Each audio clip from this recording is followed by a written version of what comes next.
warahmatullahi wabarakatuh. Kepada sahabat muslim di mana saja berada, dan khususnya pengurus PW, PD, PC, Forum Ulama dan aktivis Islam di mana saja berada. Salam kaya sejati.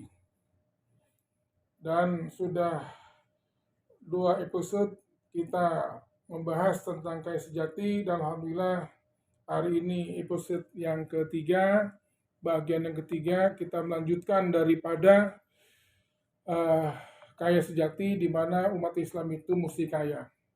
Karena mustahil umat Islam untuk tidak kaya, karena untuk menjalankan syariat Islam itu sendiri kita membutuhkan harta.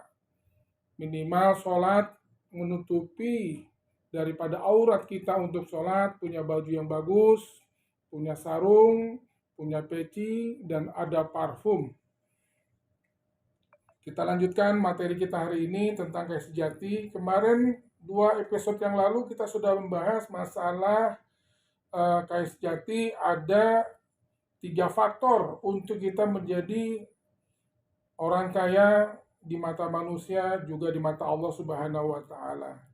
Yang pertama, bila kita terlahir miskin, itu bukan salah kita, sudah kehendak Allah, sudah ketentuan Allah dan ketetapan Allah, yang dimana ketetapan Allah ini sudah terukur, sudah tertakar, dan tidak akan pernah tertukar mengenai jodoh, rezeki, dan mati kita.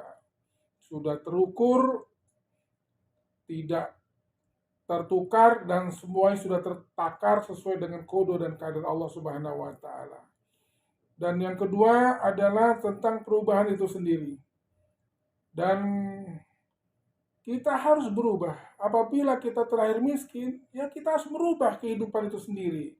Karena apa? Karena Allah berikan fasilitas yang lengkap buat manusia untuk merubah keadaan situasi dan kondisi. Ya kan? Karena apa? Karena Allah telah bekali kita untuk berubah, untuk menjadi lebih baik. Karena apa? Karena kita ini khalifah di muka bumi ini. Bagaimana kita seorang khalifah, kita miskin, tidak punya apa-apa, dan tidak bisa berbuat apa-apa. Bagaimana? Bahkan salah satu nabi kita, yaitu Daud alaihissalam dan Sulaiman alaihissalam, beliau seorang nabi juga dan seorang raja, seorang pemimpin, seorang presiden. Subhanallah. Kita harus berubah. Karena Allah berikan fasilitas untuk perubahan itu sendiri, yaitu berupa akal dan pikiran, berupa hati, niat, ya, dan kemudian juga dengan panca indera kita, tangan kita, yang kemarin sudah kita bahas panjang lebar. Tidak hanya perubahan, kita juga untuk menjadi sukses dan kaya di mata Allah dan di mata manusia, itu kita harus benar-benar menghargai waktu. Karena apa? Karena orang sukses, orang kaya, itu dengan waktu yang sangat sedikit dan sama dengan orang miskin, waktunya sama, tapi beliau bisa memanfaatkan waktu yang sedikit tersebut untuk hal yang bermanfaat. Sementara orang miskin, orang susah, dan dia tidak bisa memanfaatkan waktu itu. Justru waktu tidak dimanfaatkan, justru waktu dibuang-buang, melakukan sesuatu perbuatan yang tidak bermanfaat. A'udzubillahi minasyaitonirrajim. Bismillahirrahmanirrahim. Dan itu pun sudah kita bahas pada season berikutnya. Dan hari ini Al-Fakir ingin membahas tentang kelanjutan daripada beberapa poin untuk kita menjadi kaya sejati di mata Allah dan di mata manusia. Yaitu ada hadis di mana Rasulullah SAW bersabda, al-yadu ulya khair, tangan di atas itu lebih baik daripada tangan di bawah. Al-yadu ulya khair minal yadi sufla, tangan di atas itu lebih baik daripada tangan di bawah. Qala Rasulullah SAW. Apa maksudnya? Sebagaimana kita pahami, adalah mayoritas berpendapat, berfaham adalah kita menyantuni, kita beramal, infak dan sedekah kepada kaum muslim yang tidak beruntung, yang berupa fakir miskin. Sekarang pertanyaannya adalah sampai kapan kita umat Islam menyantuni fakir miskin atau umat Islam yang tidak beruntung secara ekonomi, sampai kapan? Kalau kita tafsirkan yang lebih cerdas adalah kenapa al-yadu ulya khairu minal yadi sufla? Kenapa tangan di atas lebih baik dari tangan di bawah? Maksudnya baginda Muhammad Rasulullah SAW adalah kita harus mengangkat harkat dan martabat umat Islam yang kurang beruntung secara ekonomi untuk menjadi karyawan, untuk menjadi pegawai, untuk menjadi pekerja di perusahaannya.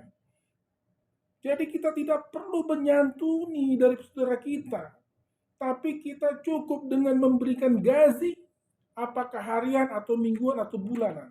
Kita hanya memberikan gaji kepada saudara kita. Innamal mu'minuna ikhwatun. Orang beriman itu bersaudara. Kita kasih gaji, kita angkat martabatnya, dia bekerja di perusahaan kita. Jadi kepada kaum muslimin muslimat, yang jadi masalah adalah umat Islam tidak bangga negara berkembang, tidak bangga untuk anaknya menjadi pengusaha atau pedagang atau membuat perusahaan. Mereka lebih bangga kalau anaknya itu menjadi TNI, Polri, dan menjadi pegawai negeri atau pekerja di pabrik. Salah tidak salah. Tetapi hakikatnya adalah kalau kita bekerja di pabrik atau pegawai negeri itu cuma pendapatan tetap. Ya, pendapatan kita hanya UMR, upah minimal regional, ya udah segitu. Begitu juga pejabat-pejabat, berapa sih gajinya eselon 1? Tapi dia punya mobil mewah, rumah mewah, bahkan keluar negeri dengan belanja barang-barang mewah, itu bisa terukur.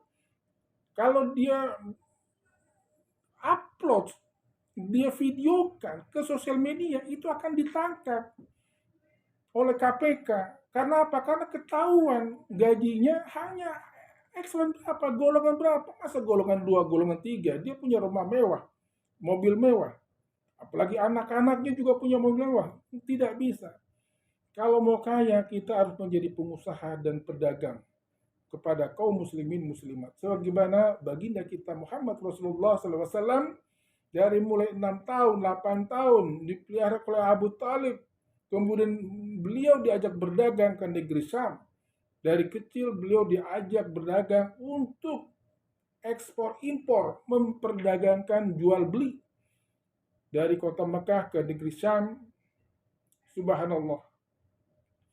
Jadi kaum muslimin muslimat, hari ini saya hanya menambahkan, yuk, walaupun kita ustadz, kiai, ulama, itu bukan profesi. Itu adalah kewajiban kita, balighu anni wal ayat. Jadi jangan minta dihargai, karena itu bukan profesi. Kalau menjadi profesi, jadilah kita pengusaha profesional, itu profesi. Demikian, mudah-mudahan ini bermanfaat kepada kaum muslim muslimat, kepada saya, dan mudah-mudahan kita bisa menghidupkan agama Islam sebagaimana Abu Bakar, Utsman, Abdurrahman bin Auf, Talha, 10 sahabat yang dijamin surga, mereka itu pengusaha.